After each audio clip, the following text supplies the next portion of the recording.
Hello, my children. How are you? The same question I'm habitual to ask with you. But it's my duty to know about your welfare. Children, today I'm here with you with uh, something different way of English teaching. Today I am here to tell you how could we be prepared to speak English.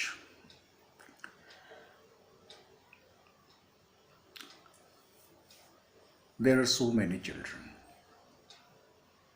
who are studying in different type of schools, but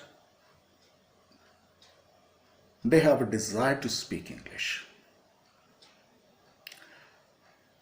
and I'm here try to solve problem. It's only my effort, and I think you will get it.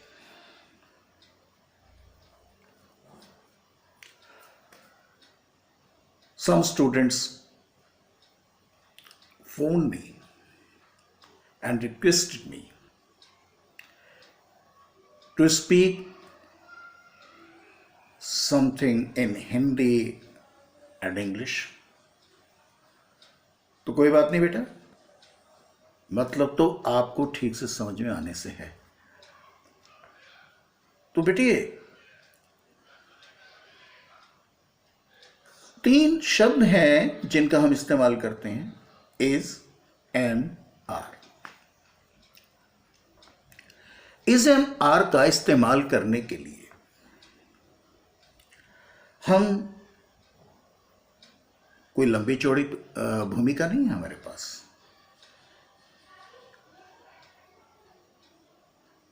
Present continuous tense में is am are का इस्तेमाल हम करते हैं। आई के साथ M, जितने भी सिंगुलर्स हैं उनके साथ इज, और जितने भी प्लूरल्स हैं उनके साथ आर। उसके बाद वर्ब की फर्स्ट फॉर्म और उसके साथ आईएनजी। इतना काम हम करते हैं। लेकिन अगर हम इस बात को स्पीकिंग में लें तो देखिए, मैंने कुछ 2 पिक आपको अपलोड करी हैं। आप उन पिक की तरफ ध्यान देकर मेरे लेक्चर को ध्यान से सुनना। सबसे पहले मैंने एक कैरेक्टर लिया, उसका नाम है रानी। बिल्कुल सेंटर में रानी। रानी अपने बारे में कुछ आपसे इस तरह बता रही है। पहली बात, माय नेम इज रानी। आसान।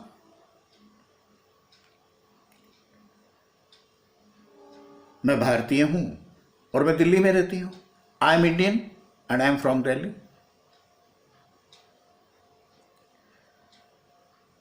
मैं विद्यार्थी हूं, आई एम स्टूडेंट। नहीं, मेरी शादी नहीं हुई है। No, I am not married.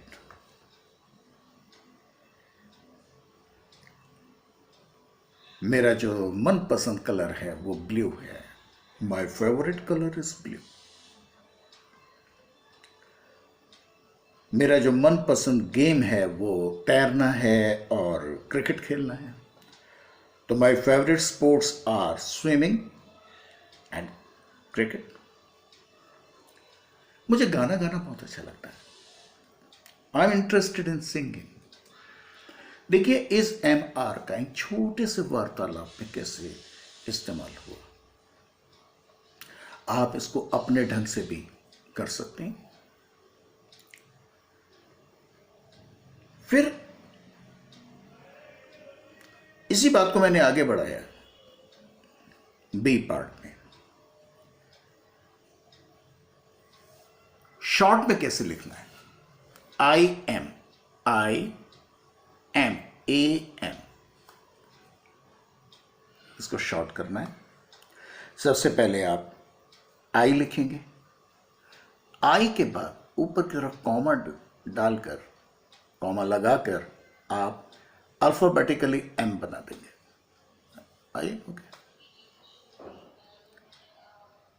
I am not लिखना है, IMAM, am, not, NOT, not, I am not. इसको शॉर्ट में लिखना है, आई, आगे वही कॉमा लगाया, अल्फाबेटिकली एम बनाया, आगे नॉट लिख दिया, NOT, नॉट। इसी प्रकार से he is not, she is not. कुछ नीचे मैंने पिक्स दी है, उनसे आपको और ज्यादा पता चल जाएगा। अब इतना कुछ सीखने के बाद में हम अपनी बात किसी से कहने का कुछ अंदाज ऐसे भी ले सकते हैं। आप किसी से कहते हैं अचानक, मेरे को जुकाम है, मुझे ठंड लग गई है, मुझे ठंड लग रही है, कृपया ये खिड़की बंद कर दो। I am cold, please shut the door. I am cold, can you please close the door. आप ऐसे कह सकते हैं। आप किसी से कह रहे हैं, अब नहीं, मेरी उम्र तो भाई 14 साल है, हाँ, लेकिन मेरे बड़े भाई की उम्र जो है वो 20 साल है। आप कह सकते हैं, I am 14 years, but my elder brother is 20। ये बात आप ऐसे कह सकते हैं। किसी का स्कूल में आने का टाइम मान लीजिएगा 9 बजे का और वो 10 बजे आ रहे हैं, तो प्रिंसिपल एक दिन उनको कह रहे, it's 10 o'clock, you are late again, यानी 10 बज गए हैं, आप फिर आ रहे हैं देर से। कोई सिचुएशन ऐसी आप कह रहे हैं कि यार मैं थक गया हूं लेकिन भूख नहीं लगी, I am tired but I am not hungry. ये ग्रामर के छोटे छोटे टिप्स, ये जो मैं आपको दे रहा हूं, आप सब बहुत ही इंटेलिजेंट बच्चे हैं, बहुत ही अच्छे बच्चे हैं। ये जो मैंने छोटे छोटे सेंटेंसेस आपको बताए हैं, कुछ मैंने लिखे भी हैं, जिनकी फोटो मैं आपको अपलोड कर रहा हूं। आप इसकी प्रैक्टिस कीजिएगा। निश्चित रूप से बेटा, आप इतना थोड़ा थोड़ा करके भी बहुत कुछ सीख जाओगे और मैं समझूंगा कि मेरा यह प्रयास सफल हुआ। कल फिर मिलते हैं।